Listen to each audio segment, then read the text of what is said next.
দেখি, আমাদের এখানে আমরা স্বপ্ন দেখি যে বিশেষভাবে সক্ষম ছেলেমেয়েরা একদিন নিজেদের মতো করে পুনর্বাসন পাবে এবং সাধারণ মানুষদের সাথে তাদের সাথে কর্মক্ষেত্র ভাগ করে নেবে।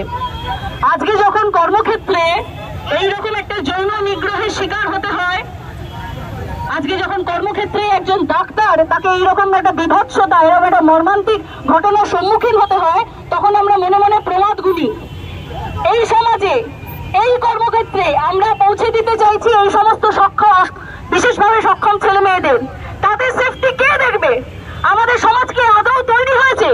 সুস্থ স্বাভাবিক মেধাবী ছেলে মেয়েরা যেখানে জায়গা পায় না, যেখানে পরিচ্ছন্ন একটি মেয়ে যে কালকের আশীর্বাদ হতে পারত, তাকে যখন আমরা জায়গা দিতে পারি না, তখন এই সমস্ত বিশেষভাবে সক্ষম ছেলে মেয়েরা তাদের জন্য আমরা কি করে স্বপ্ন দেখব যে তারা একদিন আমাদের মধ্যে একজন হয়ে উঠবে?